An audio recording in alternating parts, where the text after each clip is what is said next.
So I have my 2003 Cummins here, and when I bought it about 4 years ago, it already had an exhaust brake on it, and which is great. It's amazing when you're towing with it. Eventually, I was doing some work for somebody and found they had a spare air horn sitting around, and thought, hey, that'd be cool to hook it up, but then I would need to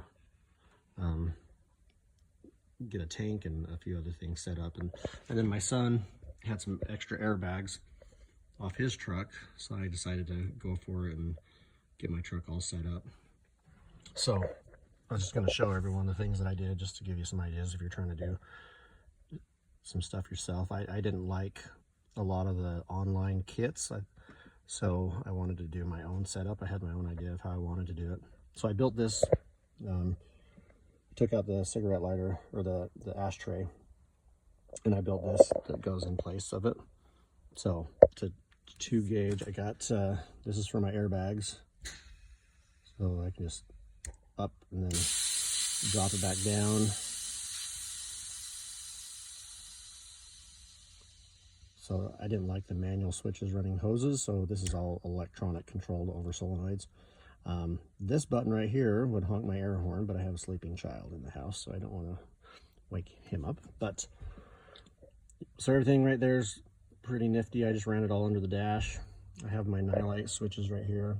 I have a few other things I'm wanting to do, so I might change that out for one of the electronic boxes that just runs a single wire rather than running all those wires up in here. This guy right here runs my air compressor. You can hear that kick on. And this one right here just has, I have a couple blue lights under my seat. Put that on. I just drive with those on. They're not super bright, and I like having a little bit of light on my floor, and the blue light's not bad. This one's a spotlight light bar on the front of my bumper. That one is fog lights, and that one's my engine brake.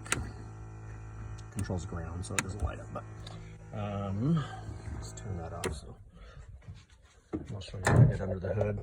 I want to change a few things. I tried to go a little bit cheaper. I got some of these cheaper air fittings on Amazon, and I shouldn't have done that. They tend to leak, so I'll probably replace all those with brass. But so this is the, what brand is that? Pack brake. Yeah, this is, so that came with the truck. That's where the brake, that's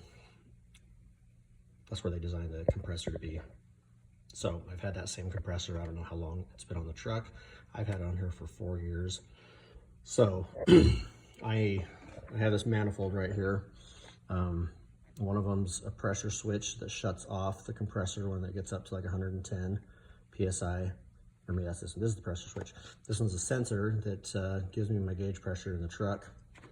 What I should have done is ran this and put it on the tank, because there's a slight delay when you're, like if I honk my horn, it'll kick the air compressor on because it suddenly loses air pressure right here running the air horn. So I should have put that back on the tank, and that would fix it. So maybe one day I'll make some updates to it. But I mounted my air horn. One of them's little, it was off a wrecked truck, but it still sounds beautiful. So I just ran the hose through, down, and ran it over to the solenoid right here. These have been great solenoids too. It is a US solenoid. I just got them off of eBay, I think. But I haven't had a single problem with any of them. And I've had this set up for about a year now. So let's see, this guy, air compressor comes off, comes in this manifold, and then this line right here goes down to the, oops, sorry, this line right here goes down the tank. This one comes off, runs the air horn. And I'll show you where I mounted my tank. So under the truck, I just got a 1 gallon.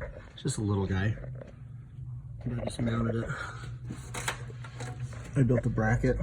I had a piece of angle iron sitting around. So on my step here, I took out the bolts and I just cut that bracket and did a little welding on it. So it's got the pop-off valve on there to drain the water out of the tank.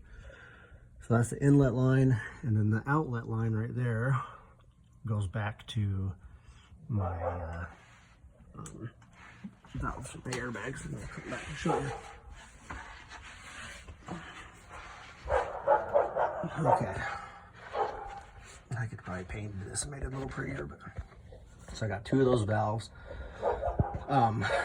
You might be able to find a valve that does 2-way, but these are just 1-way valves. Some of them are pretty pricey, but these were a good deal. So these just, one of them airs up and one of them airs down. So you just wire up your switches to control one on one side and one on the other.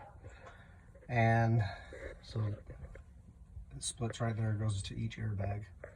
There's the pressure sensor for what my airbags are at. And then, I can't remember which one, the one on the right or the left, it airs it up or airs it down. And so it's probably this one, the one on the right airs down. You can see that line coming on the left. So it comes in, and so that valve right there, likely when I hit it, it just lets air from the tank into the airbags, and that one, when I open it up, it just bleeds the air back out. So it's been an awesome setup. I know a handful of people that have airbag setups and it's just a compressor, and so they have to sit there and hold the button for 30 to 60 seconds for it to air up. This guy, I'll just put my trailer on, hit my button for about 5 seconds, and my bags are up to 50 or 60 pounds. You can get bigger compressors too. I don't know. So some compressors go underneath your seat. I really didn't like that idea, and this one was already here, so this has been a great place to put a compressor. I've seen bigger ones and thought of, if this one goes out, I'll probably upgrade it to a little bit of a this higher CFM compressor, just modify that bracket. I had to put new mounts on this one because the mounts were gone. These are a lot better mounts than came on it anyways, so I had to do a little modification to it. But anyways, it's not a bad setup. Yeah, and the inlet for the air compressor comes right in the front. Has a little dinky plastic filter on it down in there somewhere. But that's about it.